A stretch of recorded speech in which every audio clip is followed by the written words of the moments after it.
Okay, live.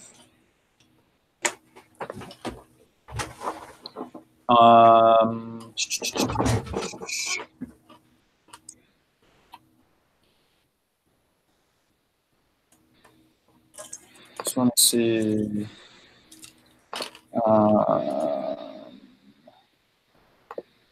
did we say last time?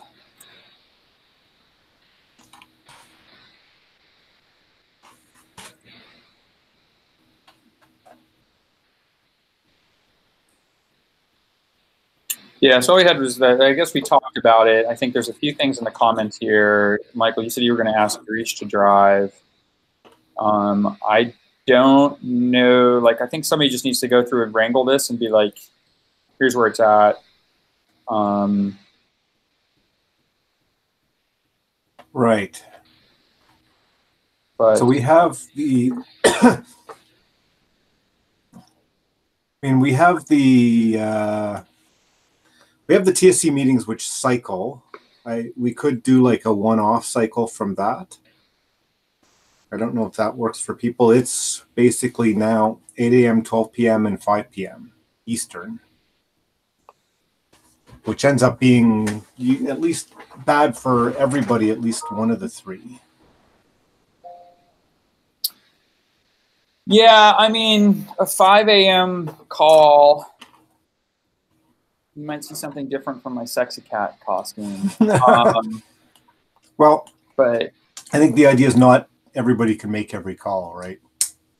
do we have quorum then? To like, is it worth it if, you know, we've got like a, you know, I mean, I don't know, maybe the majority of people here are on West Coast time because this is a good time for people on the West Coast, right? And if we had it at 5 a.m., we'd get a different audience. I don't know, I mean, from your experience with TSC, is there like the right level of... the 12 and 5s are definitely better attended than the 8 a.m., but that's, I mean, that one is best for, I guess, people in the UK and Europe, and it's probably accommodates Asia as well. And the other thing the TSC did do is put together a spreadsheet that showed like, and everybody filled in when they could make it or not. And then based on that, we chose times that would sort of maximize attendance.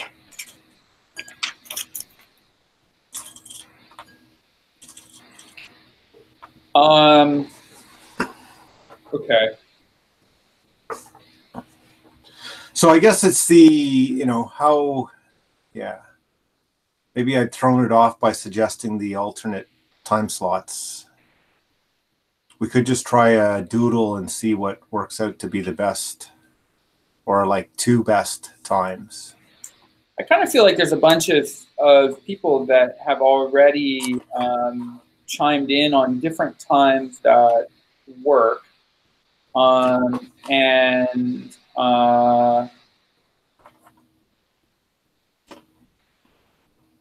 You know, I think somebody needs to just sort of go through and, you know, figure out like how we're going to deal with conflicts with other stuff on the Node calendar, right?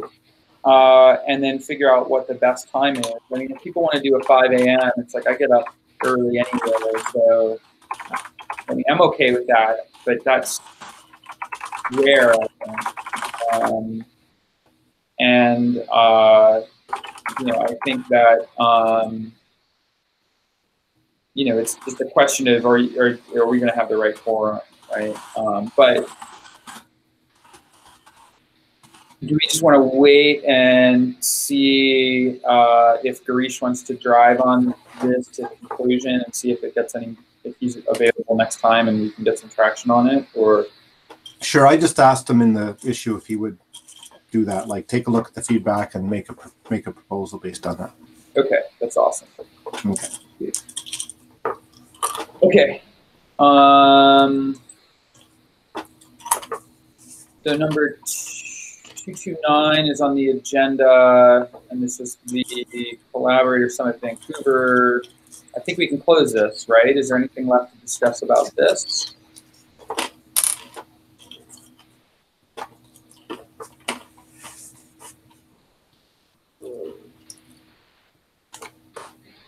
I expect we could just close. So there's more any other actions afterwards or anything like that? Yeah. No, I think that was just a close. All right. It is now closed.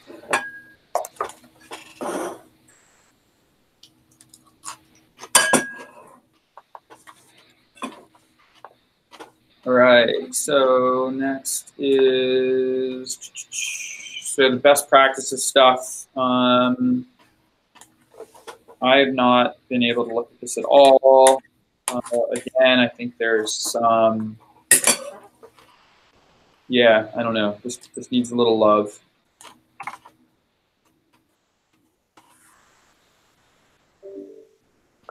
Yeah, I think it needs a separate meeting. Yeah, I think that's what we talked about.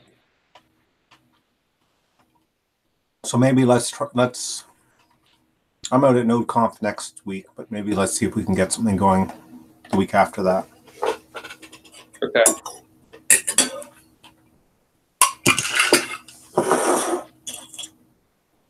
Okay, the deep dive stuff, I still think we need to do a deep dive on the async context stuff. I don't know when I'm going to have a good time to do that.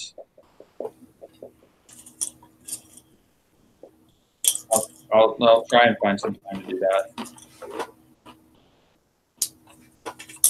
I don't think there's anything else that we're currently tracking for deep dive stuff. So are you going to create an issue to, I guess, schedule it the same way that it was done for the async last promises one? Sorry, can you? Yeah, I'll be closer to the screen. Are you? So there was an issue opened, right, for the deep dive for hooks. Are you going to do the same thing for the async context? I can follow the same approach with that I think Ali did for trying to figure out what the right times are, etc. So I'm happy to do that. I just don't know when I'm going to have the time in my schedule to do the various wrangling. Okay, as in you don't have time to schedule, or you don't know whether there's time that you can make it. Well, I don't want to commit to going through the scheduling stuff because I've got a number of other things I need to just close out. Now, if somebody's like, hey, I went through all the work and took time, and all I need to do is kind of show up and walk through that deck, I'm happy to do that. And that would be good, but yeah, some of the other stuff I don't know, maybe it wouldn't take me a long time. I just feel like I've got a pile of Post-it notes with little to-do things that are higher priority to me, or I should say higher priority for my management chain that I need to focus on. But if somebody wants to take that and try and schedule it, then I'm happy to sort of go through and present at the time. Okay. Maybe we go just to see if there's a need for that. Like in the issue, I think if people are interested, because like I think most people in this working group saw your presentation, right? Yeah. At least once. No, and I think the goal was that can you do it for anybody who wasn't there in Vancouver, and then can you have a more, like a dialogue with the can you have more of a conversation around this stuff? And so I think that was sort of the goal. Yeah. But if people don't think it's necessary, or we think that there's not an audience that's interested in seeing that, then I don't know what else there is to deep dive on at this time. At some point, I would expect that like this has moved along in some fashion, and we've got a different set of things to talk about. But we're not there today, I don't think.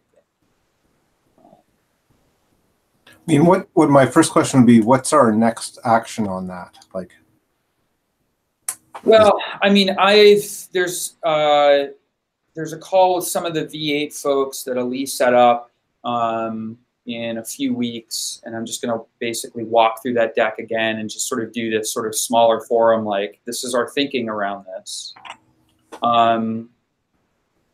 I think there's some work that I'd like to be able to do in Chakra in terms of the implementation, but I haven't been successful in kind of carving out the time to do that. There's, you know, I think Natalie Wolf has done some work in building a JavaScript implementation that monkey patches a bunch of stuff in Node. What it doesn't hook up is it doesn't hook up necessarily all of the ready context stuff that we talked about, which gives you this sort of chain of where promises were resolved. Like if you want to look at the promise chain, you can say like, oh, this thing was resolved in this context, right? I think there's an open question there if the current promise hooks APIs are sufficient to accurately answer that question. Yeah, and I have a working further on that prototype in adding those ready hooks. I think it might be able to get close, but it's certainly not going to be everything. Okay, yeah, it'd be interesting to see that code. Is it updated on that repo? I haven't committed it yet. It's just sort of a working in progress prototype, trying to make it work. Okay. And sorry, this is Brian or this is Natalie, or you guys are both? Sorry, both of us are here, but this is Natalie right now. Okay, sorry. Yeah,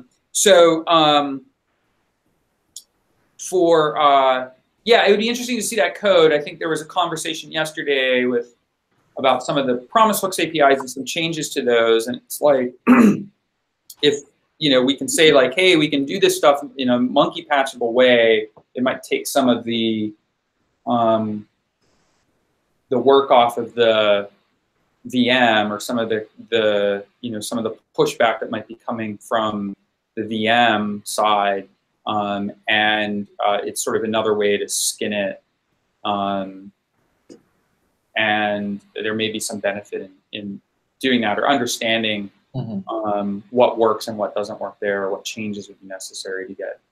Yeah, and so like in the past, we've actually had pretty good success with following context through promises with monkey patching, but yet there definitely are edge cases.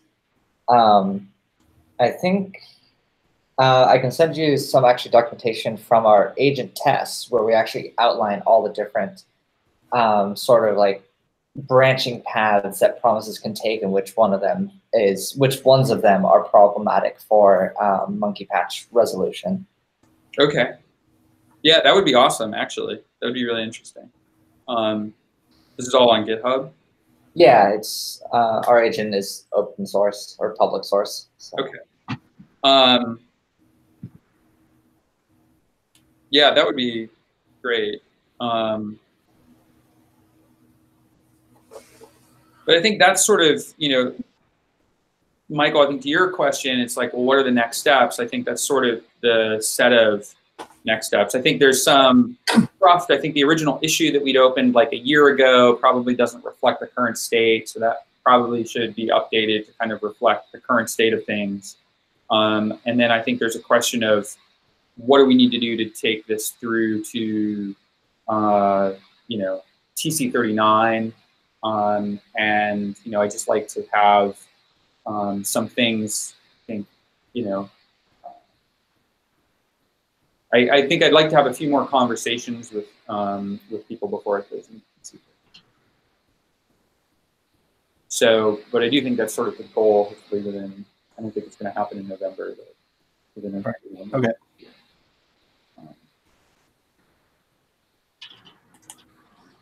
But if there's value, I think if people are like, I'd like to see that because I haven't seen it before, then I'm happy to do that talk and to do a deep dive and people can ask questions about it.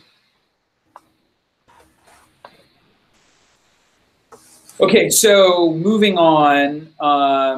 So 157, this is expectation about tier support from diagnostic tools and VMs. Yeah. I don't think there's anything to add on that front today. Okay. And then from the last few times, we basically had said that things just need to start moving up.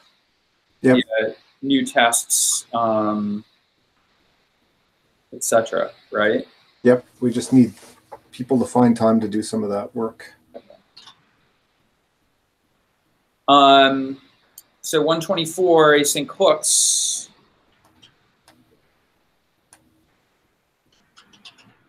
Ali, I don't know if you have any updates there. You want to update on the call from yesterday, or?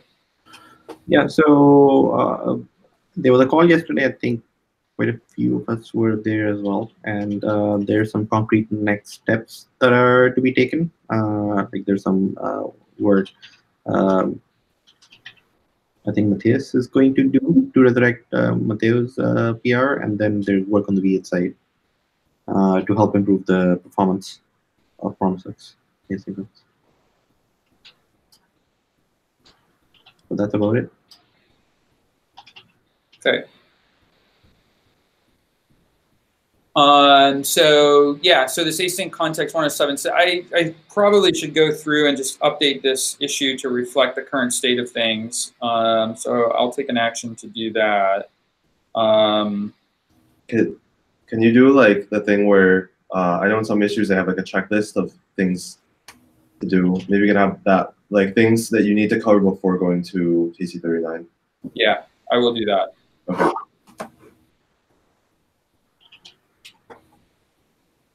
And then Natalie, I'll just probably tag you on that to sort of share your agent's unit tests around promises. Sounds good.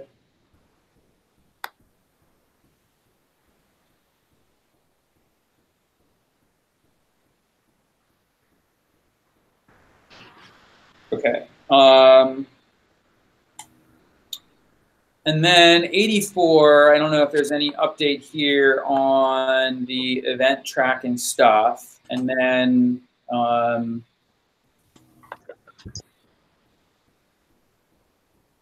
think, Ali, you can speak into this. I don't know if you have any updates. For trace event, not really. No updates. I don't know of anything in the last couple of weeks. But I still owe a description of what the next steps are. Okay. And there's been no progress then on the flakiness of the ring buffer implementation that was... So quite a bit of the flakiness has been solved. I think there is one issue still open that was opened by someone who's running it inside either a QEMU or a Chroot environment, and it only fails 1 in 500 times there. So trying to figure out whatever we can from that environment and see. But I think the good news, given the scenarios are getting more complex, I think the flakiness is getting mostly resolved. We're moving in the right direction. Okay. Okay.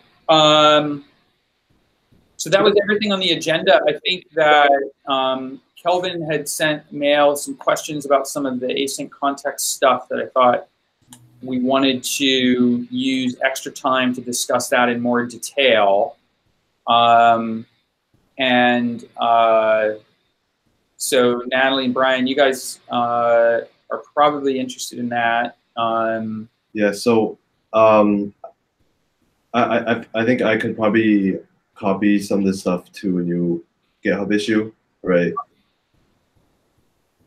Sorry, you probably can't hear me. Can I just copy the contents of the email discussion to a GitHub issue so we can open that up? Yeah, go for it. And then everybody can see it. Yeah, so everyone can see it. So I guess I'm not sure if I can do it right now, but because I still need to look at what you wrote from yesterday. But like in general, would it be good to just open new issues for like separate discussions? Because I feel like there's a few different things to talk about there. There's like for async context, there's like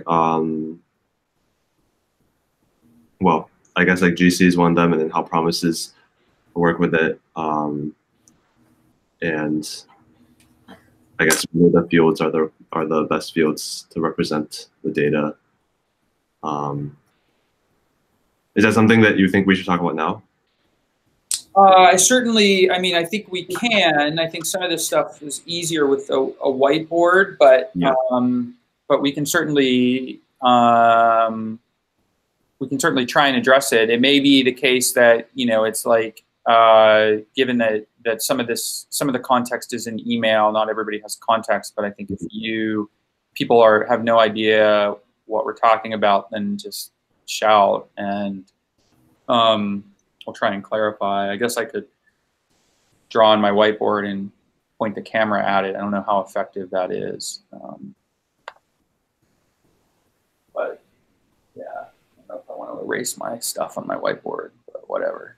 But yeah, what did you want to start with? So you want to start with the GC questions that you had, or? So just to confirm about Continuify, like I know Natalie wrote a JavaScript only version of it, and I've done the same. I emailed this to Mike, but I'll also share on the issue when the tracking issue when Mike opens it. But so is the idea that Continuify is supposed to be completely implemented by the VM in the future? Well, I think that the ideal scenario is that we've got some monkey patchable thing that has the same semantics, right? That people can go in and do for older versions of, say, Node, or potentially older versions of a browser or something like that, right? So that now the question is, can you set up this ready context stuff correctly? And I think, for Natalie's comment, it's like you can get most of it, maybe, I don't know what, 80%. You're not being too, strict about 80%. Sorry, where did this number I don't know, come from? Right? What's that? Where did this 80% number come from? I just said it.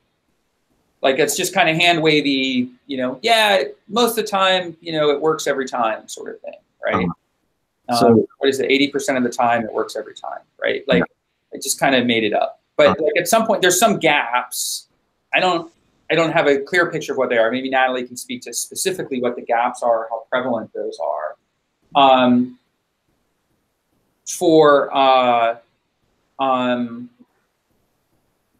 think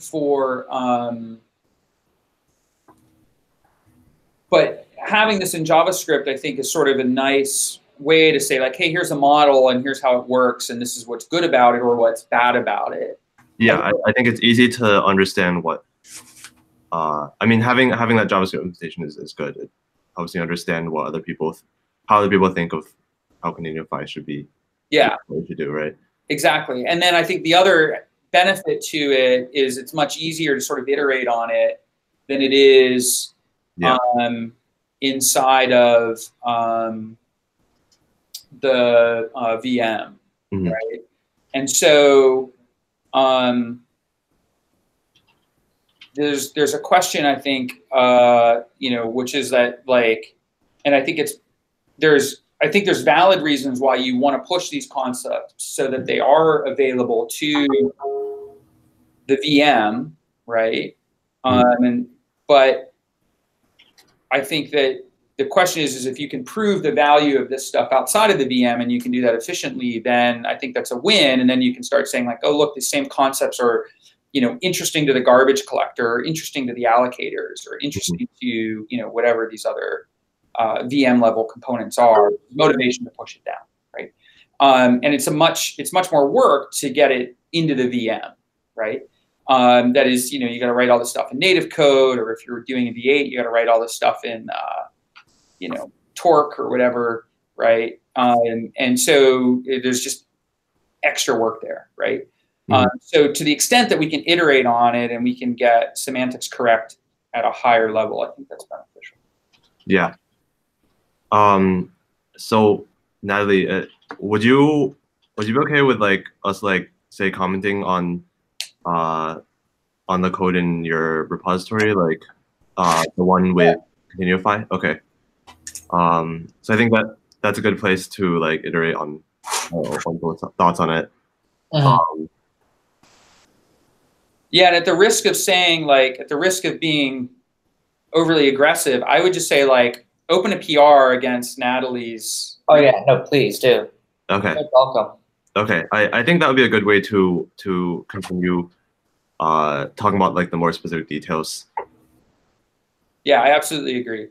Okay. I guess we should pursue that as continuing the discussion for. And I think the other aspect to Natalie's stuff is you've got some code that knows how to go in and hook all the places in the Node APIs so that all these things are being continuified at the right spot, right? And that's code that you leverage from the New Relic agent. So there's some confidence in that code, right? Yeah, and it's from our experience of where those endpoints are, yeah. And the promise stuff is definitely more lifted out of our agent. Yeah, so that's like that's great. That's fantastic. So I'm not sure what Natalie's view is on how promises work with the current Continuify implementation, but I guess what I'm thinking is that like do you expect that the promise class itself would have calls to Continuify within it? Well, do you mean like in our monkey patched version or within the VM level? At the VM level. I mean, I think we would be able to do it as a monkey patch as well. The way I'm going about it right now, which I think would be similar to the VM one, is that basically resolve and reject to the executor are continuations, because they are basically callback type of idea. Yeah. And then those set a ready context. And then the same thing then with all chaining methods that get handed to then or final or whatever are also continuations or get wrapped as continuations. So with a little extra bit in that they also set the ready context. Okay. Okay. I guess I think I agree that those are the points to be continuified. I actually think there's a way to do it that where you don't need any like extra logic to make it like special case for promises. Like I think if you continuify in the right places, then you never need to like ready context can always be set automatically. But this is something where I'm trying to come up with a real like code example like right now. So I'll share it on the issue probably like. Yeah. I think though promises are different than normal callback sequences, that they do have sort of two links. And so that's why they're going to require extra bit, because like you have the one link is where did you call then, or where did you call new promise, and your other link is, well, when did my stuff actually become ready to start executing? And so that's why you need an extra little bit of info there. Okay. Yeah, I guess as I was thinking about it, I thought that, and maybe I'm wrong, that you wouldn't be continuifying, you said resolve and reject, you would continuify then. Yeah, I agree. I definitely agree with then being continuified. And then what would happen is at some point, and I think, and maybe this is because I read the spec and that was the wrong thing to do, because now I'm confused. But there's places in the spec when it actually says like, oh, you know, go in and queue this thing in this promise reaction job in, you know, the microtask queue, right? And those are the places where we actually want to say, oh, what's the context where this thing is getting enqueued? That's the ready context. Now, there's maybe some argument, like if you say, if you've got an already resolved promise and you chain something onto it, then its ready context is implied as the current context based on that. Maybe that's incorrect, right? I think there's the potential that different people can have a different view of what the right semantics should be there. But I do think it's the kind of thing that if you can phrase it at that sort of level of, hey, whenever something is enqueued, whenever a promise reaction is enqueued, then you will have very clear semantics about what is the ready context, right? Now, different people may agree with whether or not that's the right thing, but at least you're explicit about correctness, right? I don't know how you get that from monkey patching, and maybe that's what you were talking about, Natalie, is like there's some gaps in what you can get from monkey patching. Yeah, and I think I was viewing the ready context slightly differently. From our experience with what people want to know is they want to know, where did I call then, and when did my then actually execute? Okay. And that's sort of what I was thinking you meant by the link context and the ready context. Yeah. If the ready context is purely at what point was your thing, or what context was your stuff in queue? Yes. Slightly different. And so I'll go back and look at how to get that bit.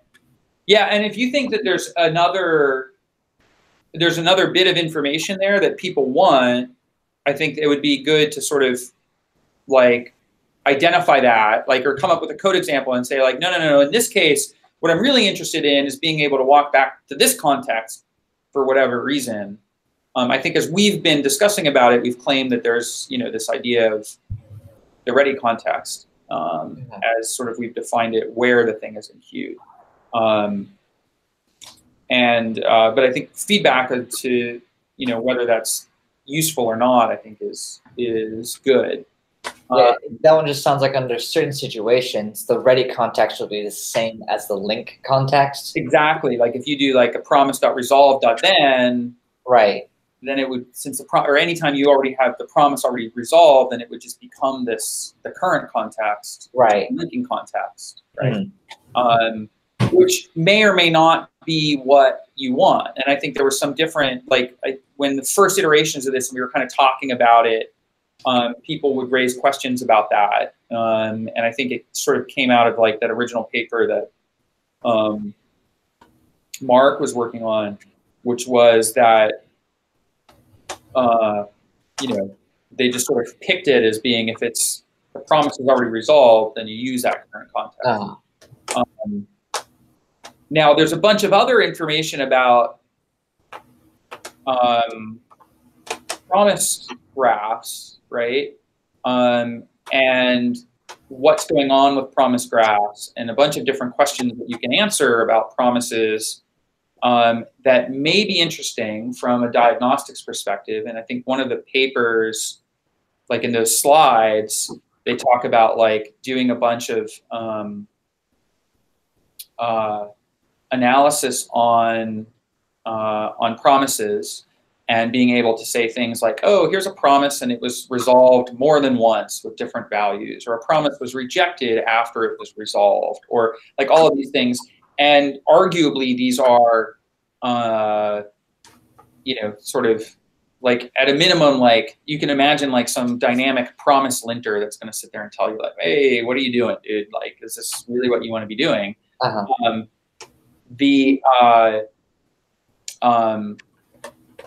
We don't have the fullness of that level of information. I suspect that there's potentially, like, as somebody would start looking into this, you'd find specific things that you want to do, and you'd want to start augmenting this graph with more information about the promises. I think it's an open question as to whether or not that's useful or that makes sense, but I think it's worth having a conversation. Sorry, that was a bit of rambling. I don't know if that made sense. I think I followed. Okay.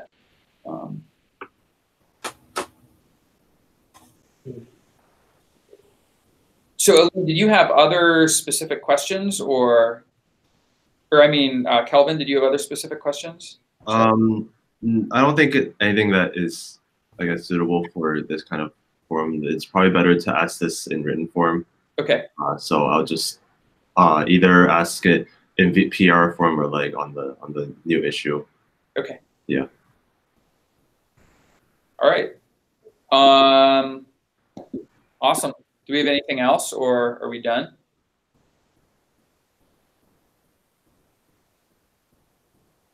I don't think we have anything else. All right. Okay. Thank you, everybody. Everybody later. Bye. Yeah. Bye. Bye. See ya. Bye.